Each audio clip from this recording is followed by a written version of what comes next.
नमस्कार, स्वागत है आप सभी का एबी स्टार न्यूज में। मैं हूं आपके साथ जुबैर चौधरी। वक्त तो चला है उत्तराखंड के बुलेटिन हमारी देवभूमि का, जहां सबसे पहले बात करेंगे धामी सरकार की। बता दें कि उत्तराखंड में धामी सरकार की तरफ से दंगा विरोधी कानून लाने की तैयारी की जा रही है, जिसको लेकर प्रस्ताव भी पास किया जा चुका है, जिसे अब राज्यपाल के पास भेजा गया है। इस कानून में सरकार ने दंगाइयों के लिए सख्त कानूनी प्रावधान किया है। सार्वजनिक संपत्ति को नुकसान पहुंचाने वाले लोगों के खिलाफ सख्त कार्रवाई की जा रही है, जहां दंगाइयों से वसूली के अलावा उनके लिए सख्त सजा का भी प्रावधान इस दंगा विरोधी कानून में किया गया है।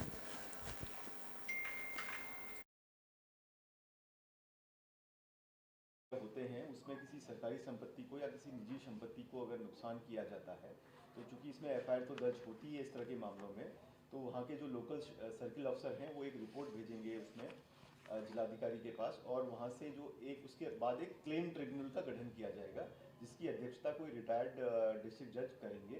तो क्लेम ट्रिब्यूनल में और भी सदस्य होंगे इसके अलावा, क्लेम ट्रिब्यूनल में मामला जाएगा और क्लेम ट्रिब्यूनल में जैसे बाकी जगह कोर्ट में कार्रवाई चलती है उसी तरह से कार्रवाई की जाएगी। उसमें कोर्ट ट्रिब्यूनल यदि चाहे तो एक कोर्ट कमिश्नर की नियुक्ति भी कर सकता है, जो पूरे कितना नुकसान हुआ है उसका असेसमेंट करेगा, और असेसमेंट करने के बाद वो नियमानुसार एक निर्णय करेगा कि भाई इतना नुकसान इस प्रॉपर्टी का हुआ है और ये लोग इसके लिए दोषी हैं, तो उन दोषी लोगों से जो वसूली की है वो कार्रवाई की जाएगी। होते हैं खंड में धामी सरकार इन्वेस्टर समिट में आए प्रस्तावों को धरातल पर उतारने की कोशिश कर रही है। इस कड़ी में कई जगह के काम भी किए जा चुके हैं। बता दें कि ग्लोबल इन्वेस्टर समिट के सफल आयोजन के बाद अब धामी सरकार परियोजनाओं को धरातल पर उतारने पर फोकस कर रही है। इस कड़ी में इन्वेस्टर समिट के निवेश के प्रस्तावों को धरातल पर उतारा जा रहा है। देहरादून में मुख्यमंत्री पुष्कर सिंह धामी ने ग्लोबल इन्वेस्टर समिट के तहत 71,000 करोड़ की 11 परियोजनाओं की नींव रखी। सीएम धामी ने कहा कि सरकार का फोकस इन्वेस्टर समिट के सभी प्रस्तावों को पूरा करने पर है। राज्य में तेजी से रोजगार सृजन पर जोर भी दिया जा रहा है। उद्योग सचिव विनय शंकर पांडे ने कहा कि सीएम धामी ने एक बड़ा टारगेट दिया है। अभी तक इन्वेस्टर समिट के बाद 20% एमओयू धरातल पर उतारे गए हैं। फोकस लक्ष्य को जल्द ही पूरा करने पर है।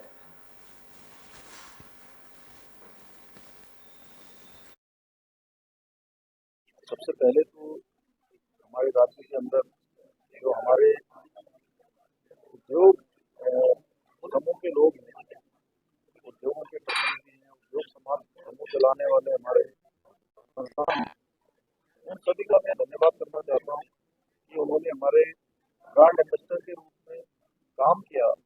लगातार हमको बहुत सारी अपने सुझाव दिए, संवाद किया, बहुत सारे भविष्य में क्या काम हो सकते हैं उन सब के बारे में बताया, और हर पल उन्होंने हमारा साथ दिया।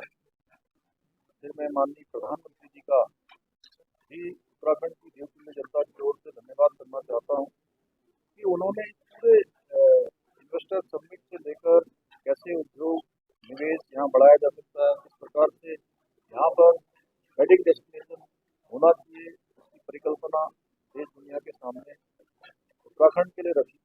उसके कारण से आज हमको लगभग 71,000 करोड़ से ग्राउंडिंग हो चुकी है, जो कि एक बहुत बड़ी राशि है। 20% लगभग ये राशि है जो टोटल हमारे एमओयू हुए, और संभवतः एमओयू के बाद इतनी बड़ी ग्राउंडिंग कम देखने को मिलती है।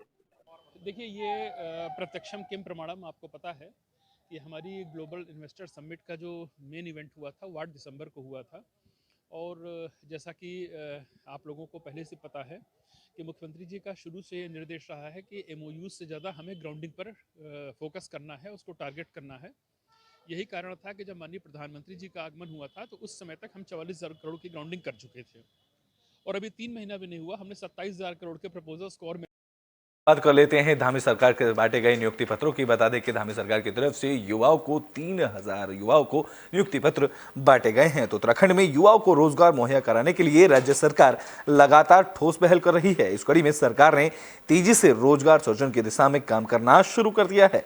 पिछले कुछ समय में ही राज्य सरकार ने करीब 3,000 लोगों को नियुक्ति पत्र सौंपे हैं। मुख्यमंत्री पुष्कर सिंह धामी ने इस दौरान कहा कि बाकी विभागों में भी जो खाली पद हैं उनको तेजी से पूरा कर रोजगार सृजन करना सरकार की प्राथमिकता है।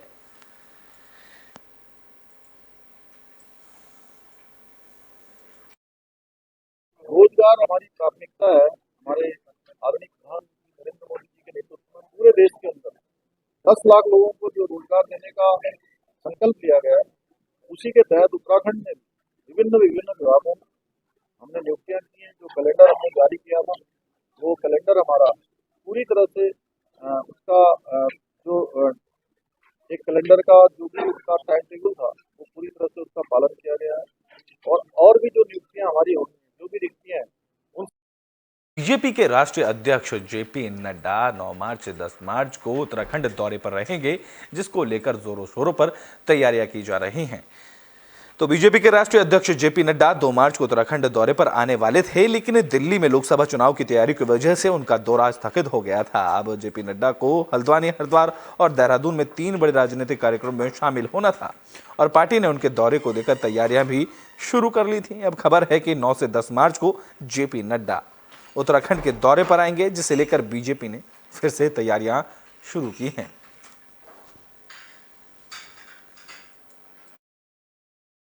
अभी जो 2 तारीख का उनका दौरा प्रस्तावित था, उत्तराखंड में मौसम के लिहाज से उनका दौरा स्थगित हुआ था और अब 9 तारीख को अथवा 10 तारीख को, अभी 2 दिन, आज इसका लगभग निर्धारण हो जाएगा।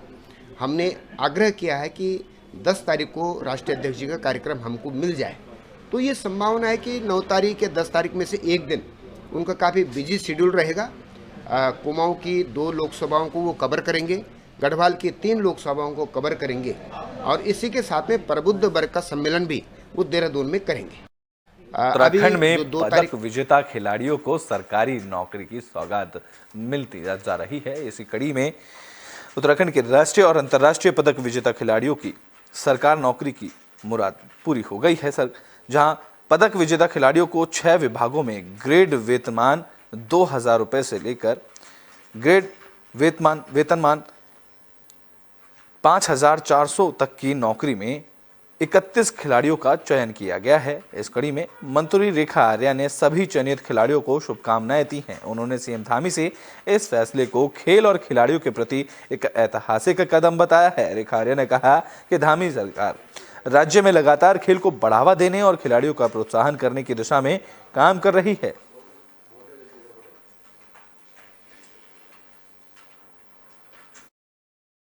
देखिए, खिलाड़ियों के हित में आउट ऑफ टर्न की व्यवस्था खेल विभाग ने और माननीय मुख्यमंत्री जी ने एक ये सुंदर अवसर हमारे खिलाड़ियों को दिया है, जहां पर वे नेशनल या इंटरनेशनल मेडल लाए हुए बच्चे विभाग के द्वारा जो आउट ऑफ टर्न जॉब निकाला गया है, उस विज्ञप्ति के माध्यम से आवेदन कर सके।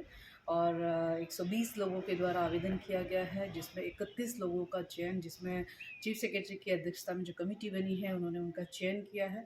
उनकी सत्यापन की प्रक्रिया गतिमान है। देहरादून में महाशिवरात्रि को लेकर तैयारियां तेज हो गई हैं। इस कड़ी में लाखा मंडल में शिव भक्त पहुंचने लगे हैं। तो महाशिवरात्रि का पावन पर्व आने वाला है, लिहाजा श्रद्धालु बड़ी संख्या में उत्तराखंड पहुंचने लगे हैं। लाखा मंडल में भी श्रद्धालुओं का हुजूम उमड़ पड़ा है, जिसके चलते पूरा लाखा मंडल भक्तिमय नजर आ रहा है। श्रद्धालु शिवलिंग के दर्शन और परिक्रमा के साथ साथ भगवान शिव का जलाभिषेक भी कर रहे हैं। श्रद्धालुओं ने व्यवस्था को लेकर कई सवाल भी खड़े किए हैं, जहां श्रद्धालुओं का कहना है कि यहां पर शौचालय और रेन बसेरे की व्यवस्था नहीं है, जिसका संज्ञान लेना जरूरी है।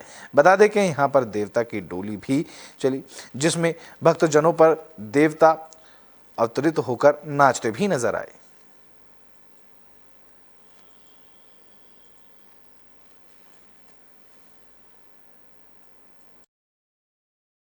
बहुत अच्छा लगा लाखा मंडल, और जो है पुराना है ये, मतलब काफ़ी पुराना लगता है, परंतु पुरातत्व विभाग के द्वारा कुछ जो कमियां हैं वो उनको दूर करना चाहिए। जैसे यात्रीगण आते हैं ऊपर रहने के लिए, या बाथरूम की शौचालय की व्यवस्था नहीं है, रहने के लिए कुछ पुरातत्व विभाग के लिए अपने कुछ पैसा खर्च करके यहाँ पे कर गए, क्योंकि आर्कियोलॉजी सर्कल ऑफ इंडिया का काफ़ी पैसा रहता है, इनको इस और ध्यान देना चाहिए, क्योंकि ये काफ़ी पुराना है। ये उत्तराखंड में मई के महीने से 4 धाम यात्रा फिर से शुरू होने वाली है, जिसको लेकर जोरों शोरों पर तैयारियां की जा रही हैं, तो चार धाम यात्रा मई में उत्तराखंड में शुरू होगी। लिहाजा सरकार ने तैयारियां शुरू कर दी हैं। उम्मीद जताई जा रही है कि इस बार चार धाम यात्रा में दर्शन करने वाले श्रद्धालुओं की संख्या पिछले साल का भी रिकॉर्ड तोड़ देगी। बता दें कि पिछले साल 50 लाख श्रद्धालु चार धाम यात्रा के लिए पहुंचे थे। चार धाम यात्रियों को दिक्कतों का सामना ना करना पड़े, इसके लिए परिवहन विभाग भी कमर कस चुका है। संभागीय परिवहन अधिकारी सुनील शर्मा ने बताया है कि यात्रा को लेकर लगातार उच्च स्तरीय बैठक की जा रही है। यात्रियों को कोई असुविधा ना हो, इसके लिए परिवहन विभाग पूरी तरह से तैयार है। सुनील शर्मा ने बताया कि ऑनलाइन रिजर्वेशन, ऑनलाइन सर्विसेज जिसके अंतर्गत green card, trip card services हैं, उसकी बैक हैंड प्रिपरेशन पूरी कर ली गई है ताकि सर्वर से डाटा तुरंत मिल सके और लोगों के ग्रीन कार्ड या ट्रिप कार्ड आसानी से बन जाएं।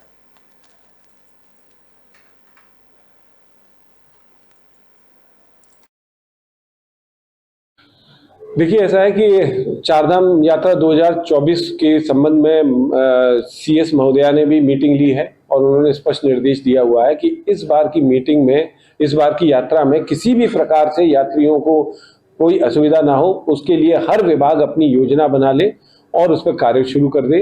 इसी के अंतर्गत परिवहन विभाग द्वारा ये योजना बना ली गई है कि जो भी ऑनलाइन सर्विसेज जैसे ग्रीन कार्ड की सर्विसेज या ट्रिप कार्ड की सर्विसेज है, उसकी बैक हैंड प्रिपरेशन कर ली जाए ताकि सर्वर से डाटा तुरंत फैच हो सके और आदमियों के जो भी आने वाले हमारे आगंतुक हैं उनके जो ग्रीन कार्ड है और ट्रिप कार्ड है आसानी से बन सके। इसके अलावा हमने ऑफिसेज में जो ग्रीन कार्ड बनते हैं, स्टाफ की तैनाती के लिए भी रिक्वेस्ट कर दी है। इसके अलावा जितनी हमारी चेक पोस्टें हैं वहां पर जो हमारे पीआरडी के जवान हैं उनके संबंध में भी हम अपने डिमांड रख दी है। इसके अलावा जो हमें पैसे की जरूरत है अपनी यात्रा चेक पोस्ट को दोबारा शुरू करने के लिए, वाईफाई जोन बनाने के लिए या बिजली। बात अल्मोड़ा की कर लेते हैं, जहां राज्य आंदोलनकारियों का प्रदर्शन देखने को मिला है। जहां पेंशन और कई मांगों को लेकर राज्य आंदोलनकारियों ने प्रदर्शन किया, तो अल्मोड़ा में राज्य आंदोलनकारियों का हल्ला बोल देखने को मिला। पेंशन, गैरसैंण राजधानी समेत कई मांगों को लेकर राज्य आंदोलनकारियों ने धरना प्रदर्शन दिया। चौघाट पाटा में प्रदर्शन के दौरान राज्य आंदोलनकारियों ने 20,000 रुपये पेंशन की मांग की। साथ ही राज्य आंदोलनकारियों ने सरकार से ग्रीष्मकालीन सत्र चलाने की भी मांग की है। इसके साथ साथ गैरसैंण को राजधानी बनाने की मांग भी की गई है।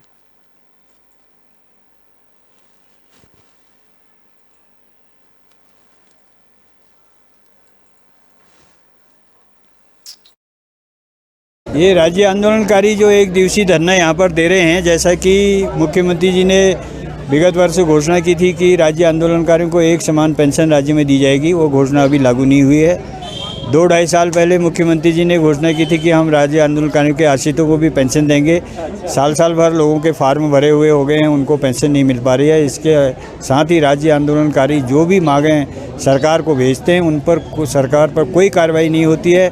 मुख्यमंत्री ज़रूर दिशा निर्देश देते हैं, ऐसा लगता है कि सचिवालय में बैठे जो हमारे अधिकारी हैं उन मांगों पर कार्रवाई आगे नहीं बढ़ाते हैं। एक तरह से एक चक्रव्यूह जैसा हमारा देहरादून स्थित सचिवालय हो गया है, जहां पर कोई भी मांगें जनता की जाती हैं तो उनको वो। उत्तराखंड में फायर सीजन को लेकर वन विभाग अलर्ट मोड पर नजर आ रहा है। इस कड़ी में वन विभाग की तरफ से कई बैठकें भी की जा रही हैं। तो उत्तराखंड में 15 फरवरी से फायर सीजन की शुरुआत हो चुकी है, जिसे लेकर वन विभाग मुस्तैद नजर आ रहा है। वन विभाग इस साल आग लगने की घटनाओं को रोकने के लिए शुरू से ही ठोस कदम उठाने में जुट गया है। बता दें कि 15 फरवरी से लेकर 15 जून तक फायर सीजन रहता है। इस दौरान जंगलों में आगजनी की घटनाएं देखने को मिलती हैं, जिसमें लाखों की वन संपदा का नुकसान होता है। राज्य के प्रमुख वन संरक्षक ने आपदा प्रबंधन को लेकर जिला स्तरीय अधिकारियों के साथ बैठक की, जिसमें तैयारियों को दुरुस्त करने के निर्देश दिए गए हैं। उन्होंने कहा कि वन विभाग के अधिकारी फायर सीजन को लेकर कई दौर की बैठक कर चुके हैं। इसके अलावा ग्रामीणों को भी आगजनी की घटनाओं को रोकने के लिए सतर्क रहने की सलाह और जानकारी दी गई है।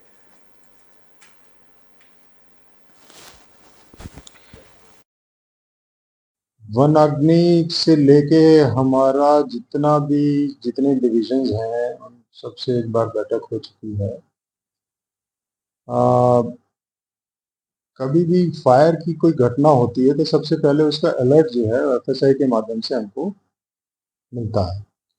और उसके बारे में तुरंत जो है वो जिस फॉरेस्ट एरिया के जिस भी कंपार्टमेंट में वो आग लगी है, तत्काल वहाँ के जो डीएफओ हैं, लोअर स्टाफ है, उन तक मैसेज जाता है। उसके बाद उसको जो है वो बुझाने का आखिरी में बात लाल कुआं की कर लेते हैं, जहां दूध प्लांट का निरीक्षण किया गया है। बता दें कि निरीक्षण सीडीओ ने किया।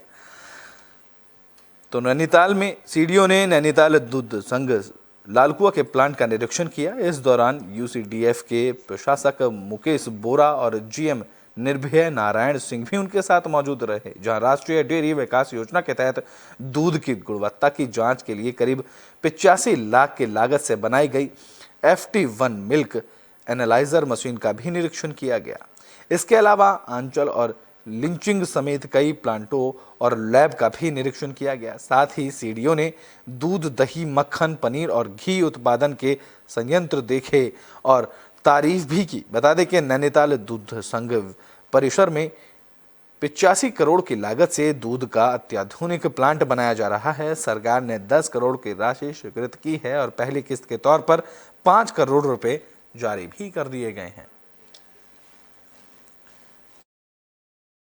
निर्देशों के क्रम में आज मेरे द्वारा यहाँ प्लांट का निरीक्षण किया गया। खासकर एक FT1 मशीन इन्होंने क्रय की है, विदेश से आयातित की है, जिसका मुख्य उद्देश्य ये है कि जो आम जनता है उनको एक अच्छी क्वालिटी का दूध टेस्ट के द्वारा सप्लाई किया जाए। और ये मशीन 14 टेस्ट कंप्लीट करती है। उसी का आज निरीक्षण था मुख्य रूप से। द्वारा बताया गया कि यहाँ पे कई प्रकार के प्रोडक्ट्स बन रहे हैं और क्वालिटी के आधारित इन प्रोडक्ट्स को मार्केट में लाया जा रहा है और आम जनता के उपयोग के लिए भेजा जा रहा है। इनके द्वारा कुछ अपनी समस्याएं भी बताई गई, जैसे कैपेसिटी कम होने की वजह से ये अपना विस्तार नहीं कर पा रहे हैं। तो शासन से जो पैसा प्राप्त हुआ उसके द्वारा कैपेसिटी इसकी बढ़ाई जाएगी 1 लाख लीटर से। उत्तराखंड के बुलेटिन हमारी देवभूमि में अभी के लिए बस इतना ही। देश और दुनिया की तमाम खबरों के लिए देखते रहें AB स्टार न्यूज़।